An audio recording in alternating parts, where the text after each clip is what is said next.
ကျွန်တော်ရဲ့ပထမဆုံးရုံးတက်ရက်မှာတင်ပဲအရန်လာတဲ့အမျိုးသမီးယောက်ကကျွန်တော်ကိုဂိမ်းဆော့ဖို့အတင်းဆွဲခေါ်တော့တာပဲကျွန်တော်လည်းဂိမ်းထဲရောက်တာနဲ့ချက်ချင်းပဲအဲ့ဒီနနက်တီကောင်မာကိုဖိုးကိုရွေးပြီးဂျန်ဂယ်ဂျွန်ဂိုဆော့ဖို့ပြင်လိုက်တဲ့ဂိမ်းစတာနဲ့သူ့ရဲ့ဘူဘတ်စီတန်ပြေးပြီးရန်စားတဲ့ပုံစံနဲ့နှစ်ချက်စနစ်ဒဘယ်ကလစ်လို့သူ့ကိုအယူလုပ်တယ်လို့အသေးလဲလှောင်တောင်တော့တာပဲဒါပေမဲ့သူကတော့တွားကြည့်ပြီးကျွန်တော်ရဲ့ဂိမ်းရက်ကိုပဲစိုက်ကြည့်နေခဲ့တယ်အကိုကြီးလွန်ခဲ့တဲ့9နှစ်တုန်းကကျမစီကနေလိမ်သွားတဲ့ဒေါ်လာ100ကိုသုံးလို့ကုန်ပြီလားအေးဆက်ဆက်နှာခေါင်းရှုပ်တန်တဲ့အတူကျွန်တော်ကြော်ယူတဲ့စိတ်ကနေချမ်းသွားတယ်လို့ခံစားလိုက်ရတယ်လွန်ခဲ့တဲ့9နှစ်တုန်းကကျွန်တော်ဂိမ်းထဲမှာမင်းကလေးရောင်ဆောင်ပြီးပတ်စံရှိတဲ့အမျိုးသမီးတွေကိုလေဖုန်းခဲ့ဘူးတဲ့အဲ့ဒီတုန်းကဒီယိုတင်ကဆိုတဲ့တခုတည်းကိုပဲမိအောင်ဖမ်းနိုင်ခဲ့တာအဲ့ဒီအချိန်တုန်းကသူကအတန်ချိုချိုလေးနဲ့ညီမလေးတယောက်လိုပဲစကားပြောတိုင်းအကိုကြီးနဲ့စပြီးအကိုကြီးကျမကိုကူးဆွဲပေးပါဦး carry ပေးပါဦးလို့ပဲပြောတတ်တာကျွန်တော်ကလည်းအချို့တက်ပြီးစခင် scan အစ်စ်ဝယ်ခြင်းလို့တရုတ်ငွေတော့200လိုနေသေးတယ်ဆိုပြီးလိန်ပြောခဲ့ဘူးတဲ့သူကဘာတခုမှမပြောပဲပတ်စံကိုချက်ချအင်းလွဲပေးခဲ့တာပတ်စံလဲရရောကျွန်တော်ကသူ့ကိုချက်ချင်း block လိုက်ပြီးကဘာမြေပြင်ကနေအငွေ့ပြန်တယ်လို့လူတူမသိတက်ွယ်သွားခဲ့တာပေါ့ဒါပေမဲ့အိမ်မက်ထဲမှာတော့မတ်ဖူးဘူး9နှစ်အကြာမှာဒီလိုအခြေအနေမျိုးနဲ့ပြန်ဆောင်ရလိမ့်မယ်လို့အဲ့ဒီတုန်းကဖြစ်စရာကောင်းတဲ့တတိမလေးကအခုတော့ကျွန်တော်ရဲ့တိုက်ရိုက်အထက်လူကြီး boss ဖြစ်နေပါရောလားဟာဟာ boss လူမားနေတာထင်တယ်ခင်ဗျာဒီအကောင့်ကကျွန်တော်သူများစီကနေအခုမှဝယ်ထားတာပါစူချင်းရှုစူကင်းမစ်ဆီယိုကအေးဆက်ဆက်ရေးလိုက်ပြီးစာပွဲပေါ်ကနောက်ထပ်ကိုပိုင်ဖုန်းတစ်လုံးကိုကောက်ကန်ကနံပါတ်တစ်ခုကိုတန်းခေါ်လိုက်တယ်နောက်တစ်စက္ကန့်မှာပဲကျွန်တော်အိတ်ကထဲကဖုန်းကအယူမှုတုံခါလာတော့တာပဲလုံးဝတိတ်ဆိတ်နေတဲ့ရုံခန်းကြီးထဲမှာဖုန်းမြည်တန်ကအတော်လေးကိုနားမခံတာအောင်ထွက်ပေါ်လာပြီးရုံခန်းတစ်ခုလုံးကမျက်လုံးပေါင်းများစွာကကျွန်တော်စီတပြိုင်နက်တည်းရောက်လာကြတယ်ကျွန်တော်ခြေထောက်တွေခွေးကျသွားပြီးအလိုလျောက်တူးထောက်မိသွားတော့တယ်တတိမလေးခင်ဗျာညှတာတော့မူပါကစားနေကိုပဲဖြစ်နေမှာတော့လွန်ခဲ့တဲ့9နှစ်ကအတူတွေကိုတည်တည်ချာချာတွေ့ကြရအောင်သူကဂိမ်းဖုန်းကိုပြန်ကောက်ကင်ပြီးပွဲကိုဆက်စော်တယ်ဒါပေမဲ့ရန်သူအဖွဲ့ကိုလုံးဝမတိုက်တော့ပဲမြေပေါ်နဲ့ကျွန်တော်နောက်ကိုပဲလိုက်နေပြီးကျွန်တော်ရှိတဲ့နေရာ coordinates တွေကိုပါရန်သူစီဖွင့်ပေးတော့တာပဲပွဲပြီးသွားတဲ့အခါကျွန်တော်ရဲ့ရလက် stars ကကြည်ရဆိုးလွန်းလာတယ်သူညဒီ20တခါတည်းသူညအကူညီသူည20တူညအဲ့ဒီနောက်သူကကျွန်တော်ကို report ထုတ်လိုက်ပြီးကျွန်တော်ရဲ့ credit score ကိုပါလုံးဝသူညဖြစ်အောင်လုပ်ပစ်လိုက်တယ်နောက်ဆုံးတော့သူမက်တက်ရက်ပြီးကုမ္ပဏီဝန်ထမ်းအားလုံးရှေ့မှာကြီးညာလိုက်တယ်ဒီနေ့ကစပြီး link ကို link QA ကိုရဲ့အထူးလက်ထောက်ဖြစ်ယာတူးပြောင်းလိုက်တယ်သူစာပွဲကိုငါယုံတန်းနဲ့ရွှေ့လိုက်ပါလူတိုင်းရဲ့တနာကယူနာတက်နေတဲ့အကြည့်တွေအောက်မှာကျွန်တော်စာပွဲကသူ့မျက်စိအောက်တက်တဲ့ကိုရောက်သွားတော့တယ်အဲ့ဒီအပြင်အောက်ထက်ကပန်းချန်ထဲမှာရှိတဲ့ပြည့်စိတ်တွေကိုအကောင်ကြီးလိုက်ရေးတွက်ဖို့အလုပ်တစ်ခုပေးသေးတယ်တကောင်ပျောက်တိုင်းလာစားတဲ့ကငုတရားဖြစ်မဲ့တဲ့တင်းပေါက်အပြင်ကပူပြင်းလာတဲ့နေအောင်ကိုကြည့်ပြီးကျွန်တော်လုံးဝဆွန်သွားပြီးမဲ့ထွက်ပြေးဖို့ကမဖြစ်နိုင်တော့ဘူးဖြစ်တင်ကြီးတော့ဖို့တော့မရဲတာကြောင့်နောက်ဆုံးတော့တောက်လောင်နေတဲ့နေပူထဲမှာတမုံလေးလုံးပြည့်စိတ်ထိုင်ရေးတွက်ခဲ့ရပြအရေးပြားတွေတောင်ကြွားကြကုန်နဲ့အဲ့ဒီညကငှားခန်းကိုပြန်ရောက်တော့တွေးမိလေမခံမရနိုင်ဖြစ်လေပဲတော့ပြီးဒီလိုအမိုက်လိုအလုံးမျိုးကိုဆွန့်လွတ်လိုက်တော့မယ်နောက်တနေ့မနက်မှာပဲဝန်ထမ်းရေးရစီတန်းပြေးပြီးနှုတ်ထွက်စာတင်လိုက်တဲ့အမျိုးသမီးဝန်ထမ်းကကျွန်တော်ကိုလုံးဝတနာတဲ့အကြည့်နဲ့ကြည့်ပြီးစာချုပ်တစ်ခုကမ်းပေးတယ်လင်းကွေနေ့ရဲ့စာချုပ်ကိုပြန်ကြည့်လိုက်ဦးအပိုင်းကလင်းကွေစာချုပ်တက်တန်းအတွင်းမိမိသဘောဆန္ဒလျောက်နှုတ်ထွက်ပါကအပိုင်းကကိုစာချုပ်ဖြတ်သိမ်းခြင်းအဖြစ်ရန်ပုံငွေတရုတ်ငွေ2တန်း2 million လောက်ပေးလျော်ရမည်နှစ်တန်းဟုတ်လားဒီမိမကမိတ်ဆာမလားပတ်စံတော့200ကျောင်းနဲ့ဒီလောက်အထိလောက်ရလားကျွန်တော်လည်းခါတိမှုကိုမျိုးသိပ်ပြီးသူ့ရဲ့နှိမ့်ဆက်မှုတွေကိုဆက်လက်ခံနိုင်ရရှိဖို့ဇေယိုရုံးတန်းစီပဲပြန်သွားခဲ့ရတော့တယ်လင်းကွေငါ့ကိုကော်ဖီတစ်ခွက်ဖြောပေးစမ်းကျွန်တော်ကော်ဖီယူလာပြီးတော့သူကတငုံတောက်ပြီးကျွန်တော်ခြေရင်းကိုချက်ချင်းတွန်ချဖြစ်တယ်ပူလုံးနဲ့အေးလုံးနဲ့တကြားများလုံးနဲ့တကြားမပါဘူးဒီလိုနဲ့ပဲသူကကျွန်တော်ကိုအခောက်ပေါင်းတရားစင်မကခောက်တုတ်ခောက်ပြန်ပြေးခိုင်းတော့တယ်ကျွန်တော်ခြေထောက်တွေဟာကျွန်တော်ဟာမဟုတ်တော့တယ်လို့ခံစားရတဲ့ညှာတာမှုကင်းမဲ့တဲ့နှိမ့်ဆက်မှုတွေပြီးသွားပြီးအထင်နဲ့စိတ်တရာခံပြီးမှပဲသူကအမိတ်အစ်စ်ထထုတ်ပြန်ရောကုမ္ပဏီက corporate ယဉ်ကျေးမှုအသစ်တစ်ခုကိုအကောင့်ထဲပေါ်တော့မယ်ငါရဲ့အထူးလက်ထောက်အနေနဲ့နင်ကစံပြဖြစ်ရမယ်ဒါကြောင့်မနေ့ပြန်ကစပြီးနေ့တိုင်းတင်းဆက်ကောင် cosplay ဝတ်စုံဝတ်ပြီးရုံးတက်ပါဘာ cosplay ဝတ်ရမယ်ဟုတ်လားမနေ့ပြန်တော့နေ့အကြိုက်ဆုံးအဲ့ဒီနနက်တီကောင်ဝတ်စုံကနေပဲစတာပေါ့ဒါကြောင့်နောက်တနေ့မှာတော့အရက်6ပေကို4ချိန်ပေါင်180ရှိတဲ့ကျွန်တော်တို့လူကြီးတယောက်ဟာချက်ထုတ်နေတဲ့ cosplay ဝတ်စုံကိုနနက်တီကောင်ရဲ့ဝတ်စပင်တို့ကိုစောင်းပြီးကုမ္ပဏီတစ်ခုလုံးကိုပတ်ရှောင်နေရတော့တယ်သွားလျာမှာမထိန်နိုင်ပဲဒါဟာရေမောတန်တွေပြန့်လွင့်နေခဲ့တယ်အဲ့ဒီနေ့ကကျွန်တော်ရဲ့တိတ်ခါဟာချမ်းမြေပေါ်ပြုတ်ကြပြီးအချင်းချင်းအနှင်းခံလိုက်ရတယ်လို့ပါပဲဌာနတွင်အစည်းအဝေးလုပ်တော့စူချင်းရှုစူကင်းမစ်ဆီယိုကပိုလို့တောင်ဆိုးလာသေးတယ်ပရိုဂျက်တာပေါ်ကဘန်နာရေးစီရင်ခံစာကိုညွှန်ပြပြီးကျွန်တော်ကိုပြောတယ်လက်ထောက်ရင်းအဲ့ဒီနနက်တီကောင်ရဲ့အတန်နဲ့ဒီဘန်နာရေးအစီရင်ခံစာကိုလူတိုင်းကြားအောင်ဖတ်ပြပေးပါကျွန်တော်အစီရင်ခံစာကိုသူ့မျက်ခွက်စီလွှတ်ထူမပြစ်မိအောင်အစွမ်းကုန်အောက်အီးတိခံခဲ့ရတယ်ပြီးတော့ယူးချောင်ချောင်အတန်ကြီးနဲ့ဖတ်ပြလိုက်ရတယ်မင်းတို့ကိုမြင်ရတာငါ့ကိုလူတယောက်အကြောင်းတတိယစီတယ်သူငါ့ကိုနှစ်ရကျွေးတင်နေတယ်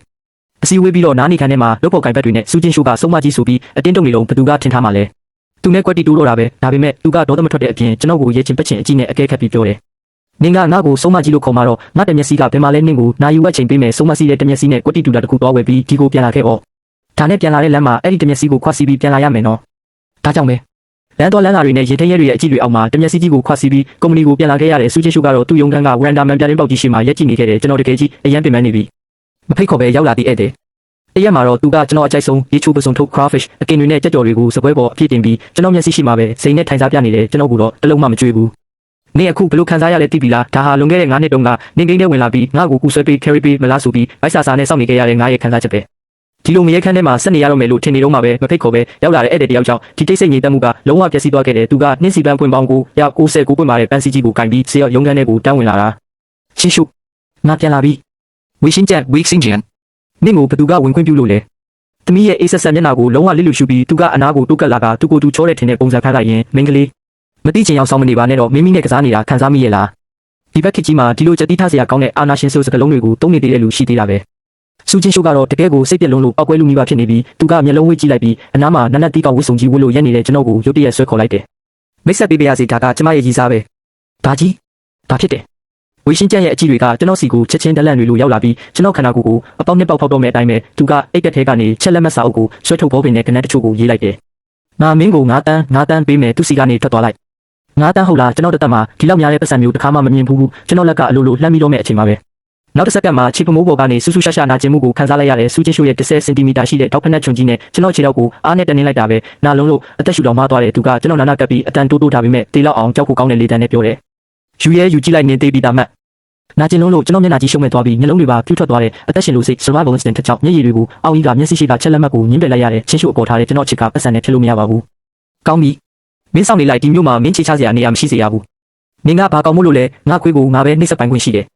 ်ကြောက်စရာကောင်းတဲ့အချိန်ဝါအရာတွေရှိတဲ့လူလူဆန်းနှစ်ယောက်ကြားထဲညက်နေတဲ့ကျွန်တော်ဟာအဲ့ဒီညကအသက်ရှူပင်တက်ချင်လာတဲ့လက်ကောင်းရအချိန်ကိုအခွင့်ကောင်းယူပြီးကျွန်တော်ရဲ့စုပ်ပြက်နေတဲ့အိတ်ကိုအသားလေးထုတ်ဖို့ကနေရလိပ်စာရှိရာရွာကိုပြန်မဲ့ရထားလက်မှတ်ကိုညာတွင်ချင်းပဲဝယ်လိုက်တယ်ထွက်ပြေးရမယ်ငါတေချာပေါက်ဖက်ပြေးမှဖြစ်မယ်စစာကျုပ်ဖြစ်သိန်းကြီးတရုတ်ငွေနှစ်တန်းကိုဘသူကဂယူးဆိုင်နေမှလဲရေဖိုးကြီးအလုတ်ထွက်ပြီးကွာအဆိုးဆုံးဖြစ်လာရွာပြန်ပြီးလဲဆိုင်စားမယ်စူးချင်းရှုတယောက်ဒီတော့ရွာအထိလိုက်လာနိုင်မလဲကြည့်ကြသေးတာပေါ့ရထားစားထွက်ကလေးကပြင်းပေါက်အပြင်ဘက်ကမြို့ပြရဲ့မီးအောင်တွေတရေရေနောက်ကျန်ခဲ့တာကိုကြည့်ပြီးတက်ပြင်းအရှိကြီးချလိုက်မိတယ်ဟီဟီ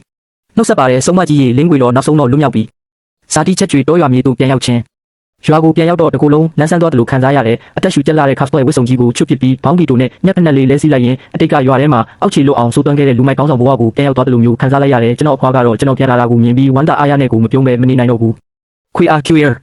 နေပြန်လာပြီလားမြို့ပေါ်မှာအစင်မပြေလို့လားရေးလေးရဲ့အဲ့ဒီမြို့ပြဆိုတာလူနေဖို့ကောင်းတဲ့နေရာမဟုတ်ပါဘူးတို့ဇာတိရွာလေးကမှလောက်ကင်စားတော့ရတာပိုကောင်းသေးတယ်နောက်ထပ်2ရက်လုံးကျွန်တော်ဘာကိုမှဂယူးမဆိုင်တော့ပဲအကျွင်းမဲ့အနားယူဖြစ်လိုက်တယ်။နိုင်တောက်တောက်နဲ့ရွာကကလေးတိုက်ကိုဥဆောင်ပြီးရွာထိပ်ကကုန်းစုံဆိုင်ရှိမှာနေတိုင်း Honor King ကဂိမ်းထိုင်ဆော့ကြတာပေါ့။ကျွန်တော်ရဲ့ဂိမ်းကစားတဲ့လက်ကွက်ကျွမ်းကျင်မှု mechanics တွေကိုပြသရင်းနဲ့အတိတ်ကကျွန်တော်ရဲ့ရွှေခိအကြောင်းကိုလည်းကလေးတွေကိုကြွားလုံးထုတ်လိုက်သေးတယ်။မှတ်ထားကြအဲ့ဒီတုန်းကမင်းတို့ရဲ့အကူကြီးတွေကတနိုင်ငံလုံးအတိုင်းတာ National Server မှာနံပါတ်1 Marco Polo ကွက်ဂိမ်းတွေကဒါနဲ့လက်နဲ့ဆော့တဲ့အလန်းဆုံးကစားသမားတွေတောင်ငါ့ကိုမြင်ရင်ဆရာလို့ခေါ်ရတယ်။ကလေးတွေကကျွန်တော်ကိုအထင်ကြီးလေးစားတဲ့မျက်လုံးတွေနဲ့ဝိုင်းကြည့်ကြတာကြောင့်ကျွန်တော်ရဲ့လေလုံးထွားခြင်းတဲ့စိတ်ကအတိုင်းထက်အလွန်ကျဉ်းသွားရတာပေါ့။အဲ့ဒီအချိန်မှာပ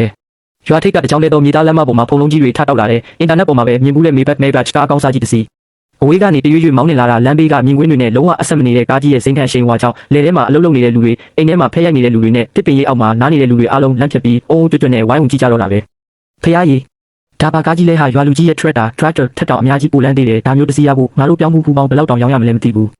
ူးရွာသားတရွာလုံးရဲ့စူးစမ်းလို့စိတ်ပြင်းပြနေတဲ့အကြည့်တွေအောက်မှာပဲအဲ့ဒီမေဘက်ကကြီးကကျွန်တော်ရှိတဲ့မှာထိုးရက်လိုက်တယ်ကားတကားဖွင့်လာပြီး10စင်တီမီတာမြင့်နဲ့ဒေါက်ဖက်နဲ့ချုံဝထားတဲ့မာနာထောင်ထားတဲ့ခြေထောက်တစ်ဖက်ကအရင်ဆုံးထွက်လာတဲ့အဲ့ဒီနောက်မှာတော့အဲ့ဒီခြေထောက်ကလမ်းဘေးကနွားကြီးပုံအလက်စားကြီးတဲ့ကိုတက်မက်ကြီးနင်းမိသွားတော့တာပ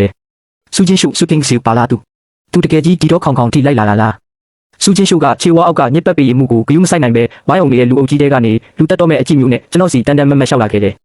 လင်းကွေနင်းဒီလိုတောင်ပေါ်ကဝေးလံတဲ့ချောင်ကျိုချောင်ကြားထဲမှာပုံနေရင်အဲ့ဒီမှာ2ယောက်ကိုပြန်မဆက်ရတော့ဘူးထင်နေလ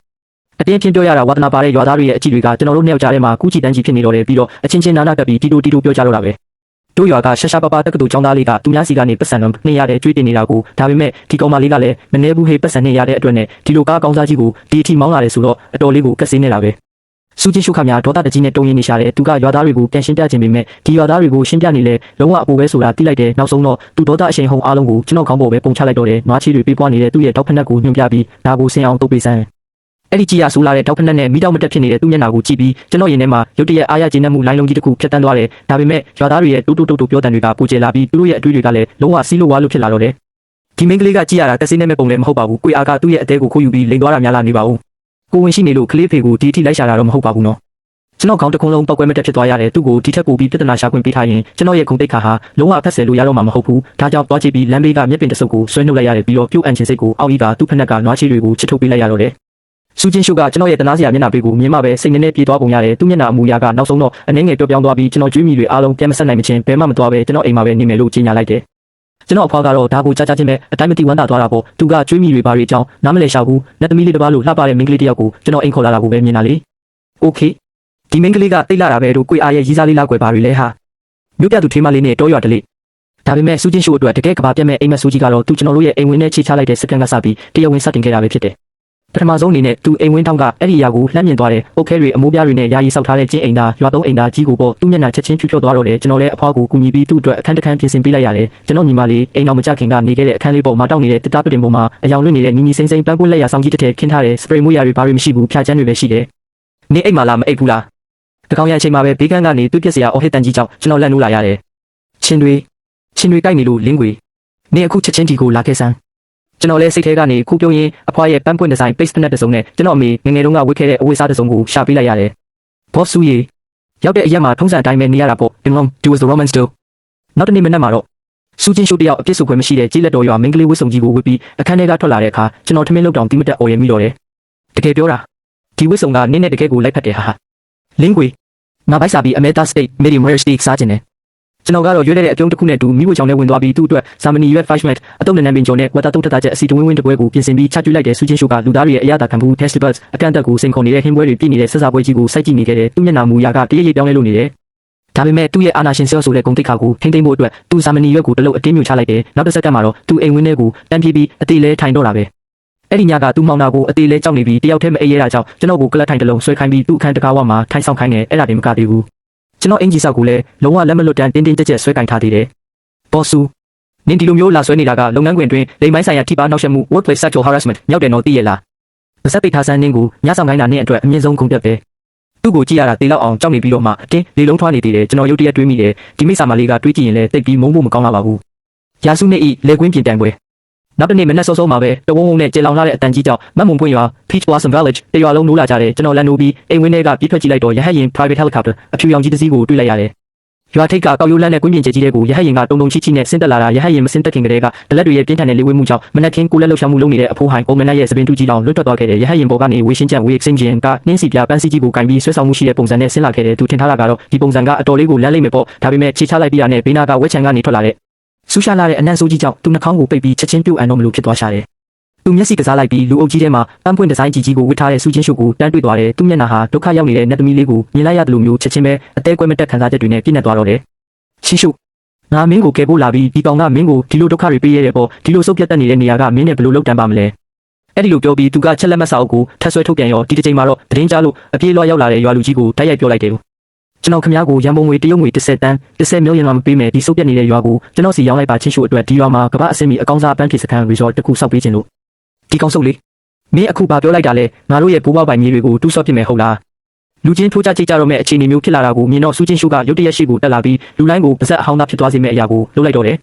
သူကကိုယ်တိုင်ရှိကိုရှောက်လာပြီးကျွန်တော်လက်မောင်းကိုတွဲချိတ်လိုက်တယ်ပြီးတော့ကျွန်တော်ရင်ခွင်ထဲတိုးဝင်ကဝေရှင်းကြံကိုချိုးသားတဲ့အပြုံးလေးပြလိုက်ရင်တောင်းပန်ပါတယ်နော်ဒါပေမဲ့ကျမကဒီကတဘာဝအတိုင်းရှိနေတဲ့ကြီးလက်လှကိုပဲသဘောကျတာပြီးတော့ဒီရိုင်းဆိုင်တဲ့တောသားလေးကိုလည်းသဘောကျတယ်ဝေရှင်းကြံကတော့ဒါကိုလုံးဝမယုံဘူးစူးချင်းရှုဟာကျွန်တော်ရဲ့ချင်းချောက်မှုကိုခံနေရတာလို့ပဲသူထင်နေပြီးကျွန်တော်ကိုချက်ချင်းစိန်ခေါ်တော့တာပဲကောင်းပြီမင်းကငါထက်တာတယ်ဆိုတာကိုတက်တည်ပြချင်တာမလားဒါဆိုရင်တို့တွေပြိုင်ပွဲတစ်ခုလုံးမလားမင်းတို့လိုရွာသားတွေအကျွမ်းကျင်ဆုံးဖြစ်တဲ့လေကွင်းထဲမှာတောက်ဆိုင်တိုင်ပွဲလုပ်ကြရအောင်သူ့ရဲ့အပြစ်ဆိုပွဲမရှိအောင်တမိုးကြီးလာတဲ့စကဝတ်စုံနဲ့ပြောင်းလဲနေတဲ့တရေဖက်နှက်တွေကိုကြည့်ပြီးကျွန်တော်ကတော့လူရုပ်မှာဆက်ဆံပြုံးလိုက်မိတယ်ကောင်းပြီလေကောင်းကင်ဘုံကလမ်းကိုတော့မင်းမရွေးပဲအပေါက်မရှိတဲ့ငရဲပြည်ကူမှအတင်းတိုးဝင်လာတာပဲဒီနေ့တော့တကယ်ရိုင်းဆိုင်နဲ့ဒေါသဆိုတာဘယ်လိုလဲဆိုတာမင်းမျက်စိဖွင့်သွားအောင်ငါပြပေးမယ်တောက်ဆိုင်တိုင်ပွဲတရင်ကအတောင်ပန်တွေပါလာတယ်လို့မျိုးမှတ်မှုပွင့်ရွာတရွာလုံးကိုပြန့်နှံ့သွားတော့တယ်ရွာကလူကြီးလူငယ်ကြားမမရွေးအားလုံးကကိုစီကလတ်ထိုင်တွေဆွဲဖျုံစီတွေကင်ပြီးရွာရှိဘက်ကလေကွင်းစီကိုအပြေးလွှားလာကြတော့တာပဲဒီယာစုနှစ်ရဲ့အကြီးကျယ်ဆုံးတိုင်ပွဲကြီးကိုကြည့်ဖို့အတွက်ပေါ့ဝေရှင်းကြံကတော့ယုံကြည်မှုအပြည့်နဲ့ရှုံနှုံတဲ့ကိုဂုံတရေရှိခြေလန်းလိုက်တယ်ဒါပေမဲ့ခြေတစ်ဖက်ချလိုက်တာနဲ့တကူလုံးကမုံလာဦးကြီးလိုမျိုးရှုံနှုံတဲ့ကိုနက်နက်ရှိုင်းရှိုင်းညှို့ဝင်သွားပြီးပြန်နှုတ်လို့မရတော့ဘူးပရိသတ်တွေရွာလုံးကတော့တဟားဟားနဲ့အော်ရကြတော့တာပေါ့ကျွန်တော်ကတော့ကျွမ်းကျင်ပိုင်နိုင်စွာနဲ့ခြေပလာနဲ့လေကွင်းနဲ့ဆင်းလိုက်တဲ့လှုပ်ရှားမှုတွေကစီးဆင်းနေတဲ့ရေလိုင်းလိုအဆင်ပြေချုံးမွေပြီးမျက်စိတမိတ်တွင်းမှာပဲလုံးဝဖျောက်ဆင်းနေတဲ့ကောက်ဆိုင်တန်းကြီးတစ်ခုကိုစိုက်ပျိုးပြီးသွားခဲ့ပြီးဝေရှင်းကြံကတော့ရှုံထဲမှာပဲတမုံလွယ်လုံးရုံးကန်နေရတော့မယ်မျော့နေငါအုပ်စုကြီးများတမုံလွယ်လုံးရုံးကန်ပြီးနောက်ဆုံးရှုံထဲကနေသူရုံးထွက်နိုင်ခဲ့တဲ့အချိန်မှာတော့ဒီကိုလုံးရှုံလုံးတရဝါကြီးတစ်ကောင်လိုဖြစ်နေခဲ့ပြီးသူနောက်ထပ်တလန်းလန်းကိုပြင်လိုက်တော့မှပဲရုတ်တရက်တွေးပြက်စရာအော်ဟစ်တန်ကြီးထွက်လာပြန်ရောငါ့ကိုဘာကောင်ကိုက်နေတာလဲဟဲ့သူတေလောက်အောင်ကြောက်လက်တကြားနဲ့သူ့ခြေတလုံးကိုမလိုက်တော့မျက်လုံးနဲ့မြင်လိုက်ရတာကမိနဲ့နေတဲ့မြောက်ကြီးတစ်ကောင်ကသူ့ခြေထောက်ကိုတင်းတင်းကြပ်ကြပ်ကတ်တွေပြီးတွေးဆုံနေတာပဲဝေရှင်းကြံခါများအတန်ကုန်အော်ပြီးလူတက်ပလို့အော်ဟစ်တော့တာပဲသူ့ရဲ့တထေးသားပုံစံလေးလဲလုံးဝပြည့်စည်သွားခဲ့ပြီပေါ့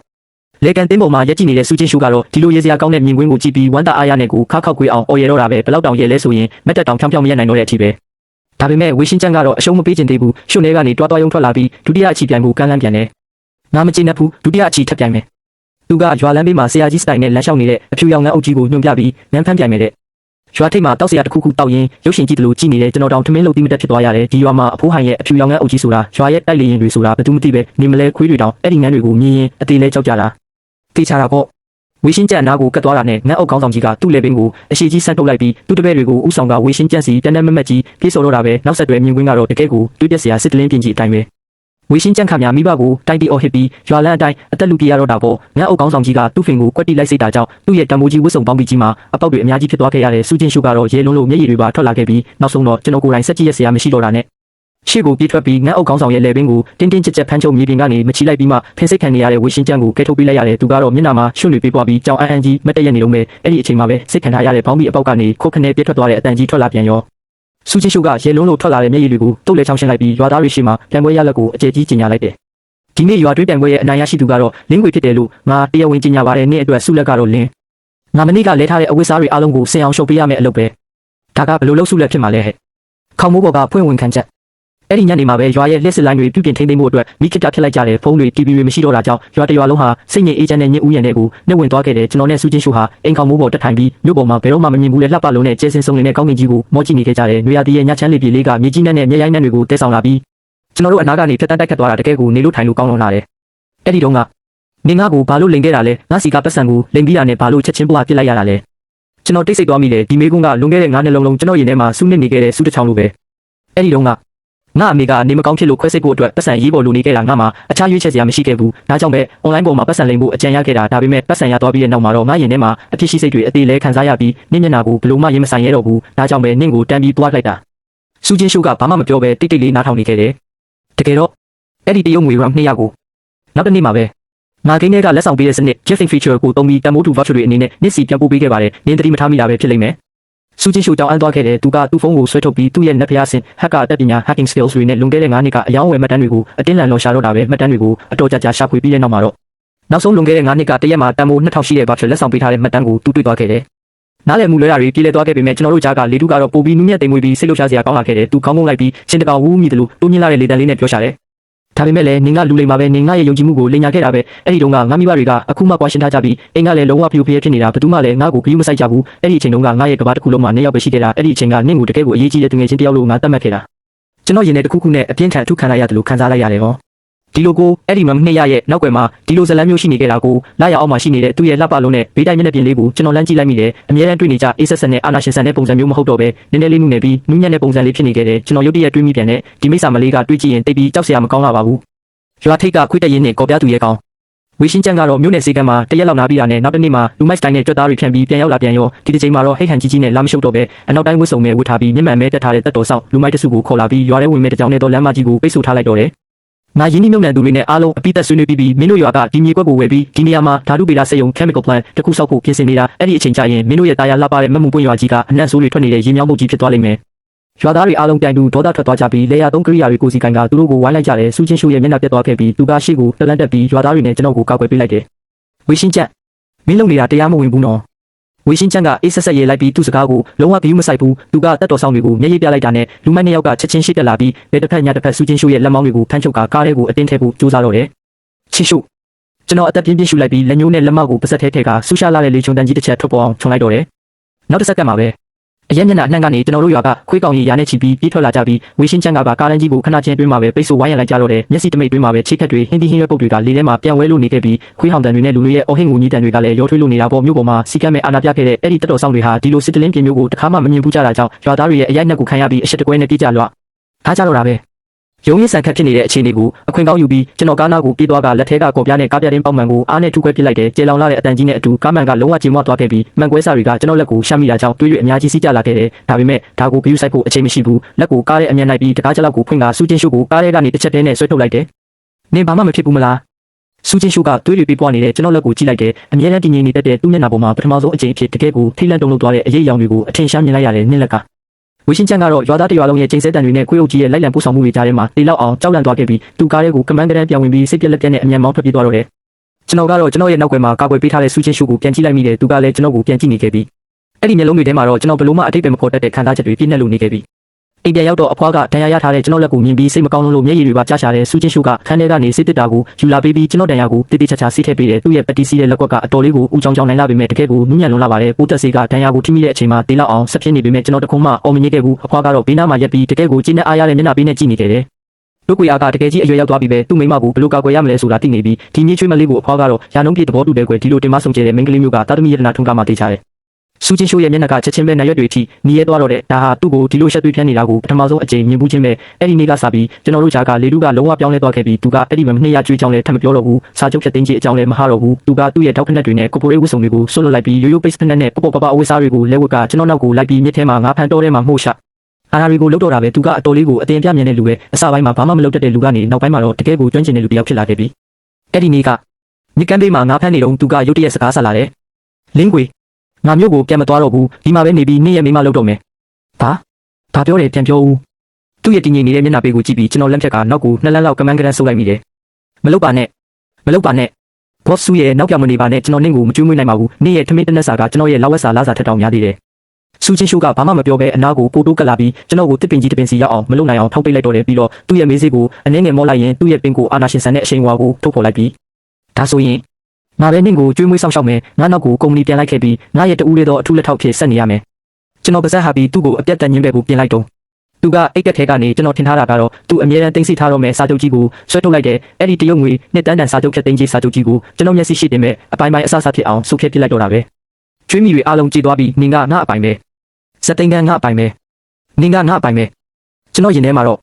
နှလုံးခုန်တန်တွေကအပြင်ကိုဝုန်းကနေခုန်ထွက်တော့မဲ့အတိုင်းရင်ဘတ်ထဲကနေဘုံနဲ့အပြင်းထန်တုန်ခါလို့နေခဲ့ပြီးကျွန်တော်ရဲ့လုံးဝကြောင်အန်းကြီးဖြစ်သွားတဲ့ကြောက်ရွံ့လိုမျက်နှာပေးကိုကြည့်ပြီးသူ့နှုတ်ခမ်းထောက်မှာကလူချင်းစရာကောင်းတဲ့အပြုံးတစ်ခုပေါ်လာခဲ့တယ်ပြီးတော့ကျွန်တော်နာနာကိုကပ်ပြီးကျွန်တော်တယောက်တည်းကြားနိုင်မဲ့လေတံလေးနဲ့ပြောတယ်နင်သာထပ်ပြီးသဘောမတူရင်လွန်ခဲ့တဲ့9နှစ်တုန်းကနင်အွန်လိုင်းပေါ်မှာမင်းကလေးရောင်ဆောင်ပြီးငါစီကပတ်စံလိမ်သွားတဲ့အကြောင်းရွာတရွာလုံးသိအောင်ငါဖွင့်ချပြမယ်ကဲတော်ပါပြီနင်နိုင်ပါလေကွာနောက်ဆုံးတော့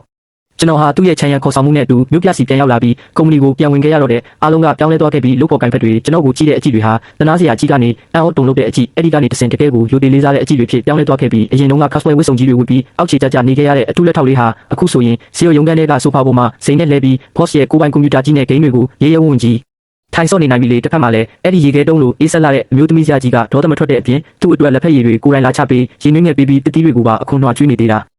စူးချင်းရှုအစည်းအဝေးလုပ်တဲ့အချိန်တွေမှာတော့သူကပြတ်သားပြီးဩဇာအာဏာပြည့်ရှိတဲ့ဘရင်မကြီးလာမင်းကအတီးပဲဖြစ်နေတော့မဲ့ဒါပေမဲ့သူ့ရဲ့အကြည့်တွေကကျွန်တော်စီကိုဖြတ်ခနဲ့ရောက်လာတဲ့စက္ကန့်တိုင်းမှာအဲ့ဒီအေးဆက်မှုတွေဟာချက်ချင်းအကြီးပြောသွားပြီးရေပြင်းလိုနူးညံ့ညင်သာသွားတာကိုတော့လူတိုင်းသတိထားမိကြတာပေါ့ရုံးစင်းချိန်ရောက်ပြီဆိုရင်တော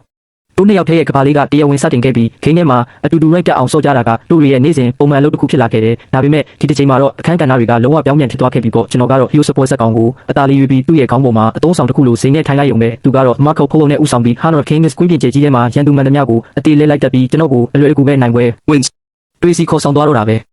ဲဒီလိုဆိုတဲ့အခါတိုင်းခင်းထဲကအခြေအနေမသိတဲ့အသင်းဖော်တချို့ကကျွန်တော်ကိုမိမနောက်လိုက်ကပ်ပါကောင်ဆိုပြီးလာစေကြတာအမြဲပဲအဲ့ဒီလိုဖြစ်တိုင်းစူးချင်းရှုကအသင်းမိုက် team မဲ့ကိုဖွင့်ပြီးသူ့ရဲ့အာနာရှင်ဆန်တဲ့လေတံကြီးနဲ့ချက်ချင်းပြန်ဆော်တော့တာပဲငါသူ့ကိုကူဆွဲပေး carry ပေးချင်လို့ဆွဲပေးတာဘာဖြစ်လဲဒါငါအရင်တုန်းက200ပေးပြီးဝယ်ထားတဲ့ယောက်ျားကွာဘာပြဿနာရှိလို့လဲဖုန်းစခရင်ပေါ်ကသူ့ရဲ့အာနာပိုင်လာတဲ့ကြီးညာချက်တွေကိုကြည့်ပြီးကျွန်တော်သဘောကျမိတယ်စိတ်မတက်နိုင်တဲ့အပြုံးမျိုးပေမဲ့တကယ်ကိုအချစ်တွေပြည့်နေတဲ့အပြုံးမျိုးပေါ့တကယ်တော